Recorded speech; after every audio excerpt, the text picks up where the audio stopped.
What is going on, everybody? What is going on? The Catch fam, my name is John Dawson, and in today's video, we will be breaking down our must-start defenses and streams for Week 11 of the 2023 fantasy football season. If you guys are new to the channel, this is all we do here all year round.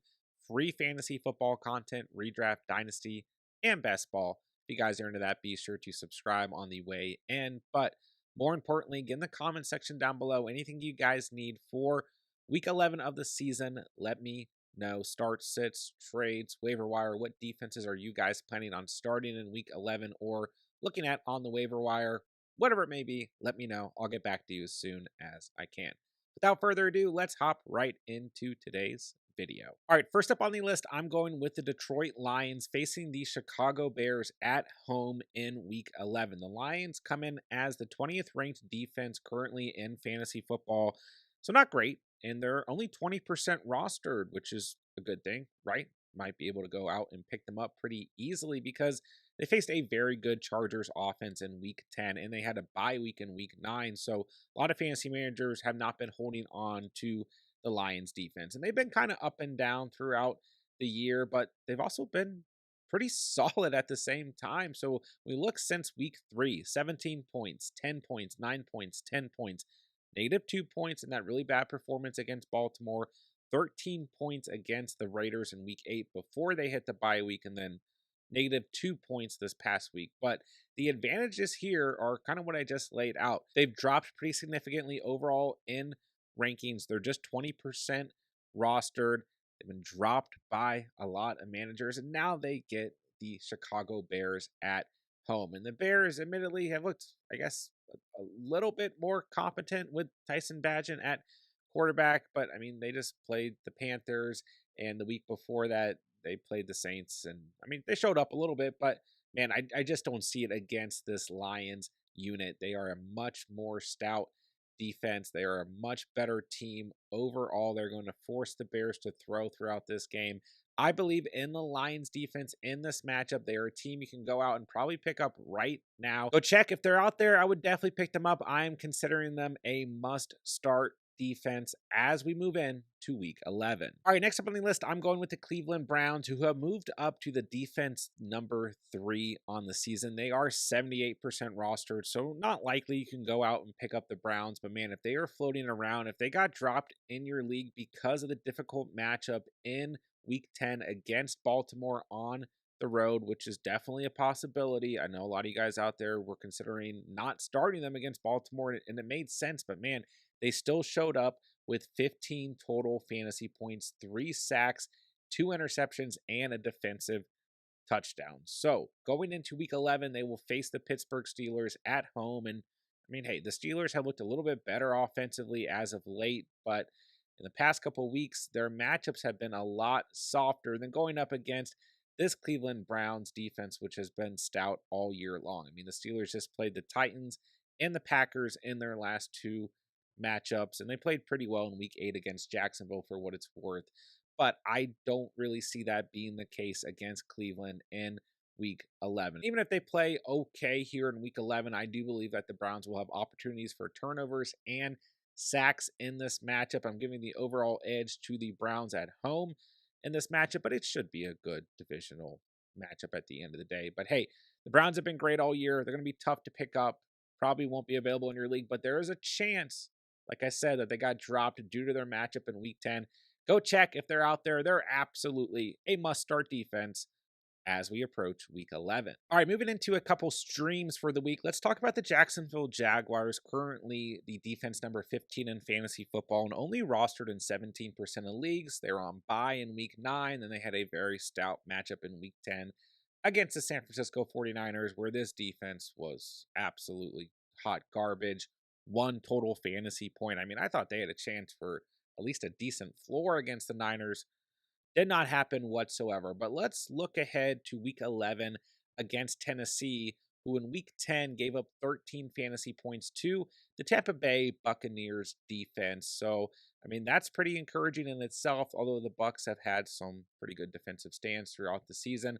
Gave up an interception and 4 sacks and only 209 total yards of offense. So moving into week 11 against a Jaguars unit that's still top 15 in defensive scoring from a fantasy perspective on the year. And let's kind of rewind a couple weeks for the Jaguars. Week 7, 10 fantasy points against the Saints. And in week 8, 12 fantasy points against the Steelers. This is a very important win for the Jaguars. This is a home game for the Jaguars. I think that they can bounce back against the Titans and an offense that looked really lackluster. I mean, not just this past week, but the week before that as well, with Will Levis at the quarterback position. So I think that the Jags will bounce back this week. If you're in need of a defensive stream, they should be available in your respective leagues. Like I said, on bye in week 9, awful matchup in week 10, and rostered in just 17% of fantasy leagues. So I like the Jaguars moving into week 11 as a solid streaming option. All right, moving on to another streaming option. I want to talk about the Minnesota Vikings, who going into week 10 were actually the defense number 5 in fantasy scoring.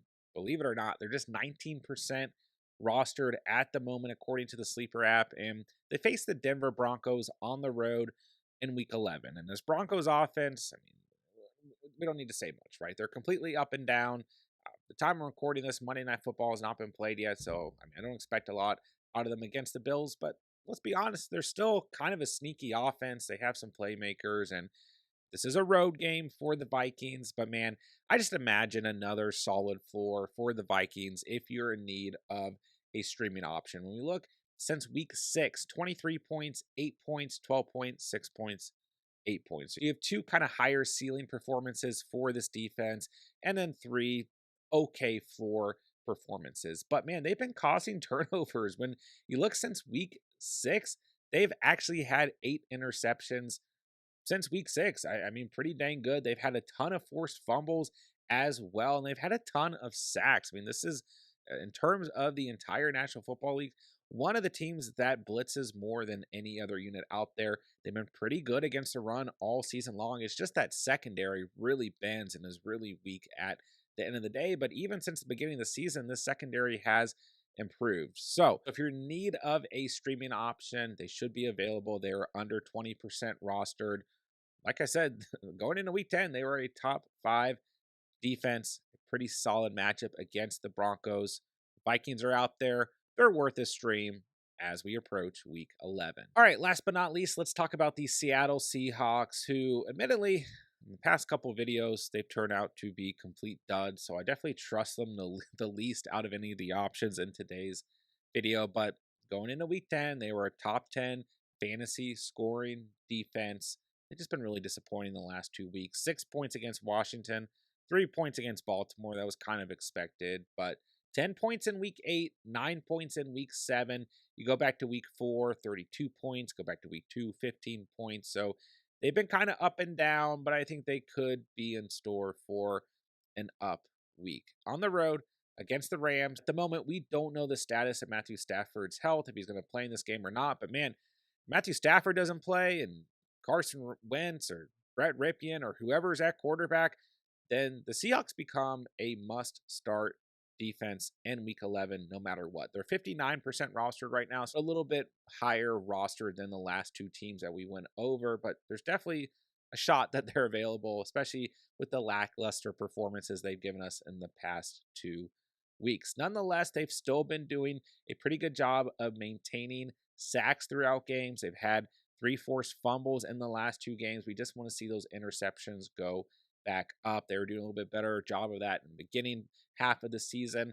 Nonetheless, especially if we get a backup quarterback for the Rams in week 11, I really like the Seahawks going into the weekend. And even if Stafford does play, I do think that the Rams provide a pretty solid floor. So keep an eye on the status of Matthew Stafford. If it's trending that he's not going to play and the Seahawks are available in your respective league, they should absolutely be picked up. They're a great streaming option and in general might be a must-start defense as we approach week 11. That'll do it for today's video. If you guys did enjoy the content today or find it helpful, be sure to hit that subscribe button on the way out. This is all we do here all year round. Free fantasy football content, redraft, dynasty, and best ball. If you guys are into that, be sure to subscribe on the way out. But more importantly, get in the comment section down below anything that you guys need, starts, sits, ads, drops, whatever it may be pertaining to the 2023 fantasy football season.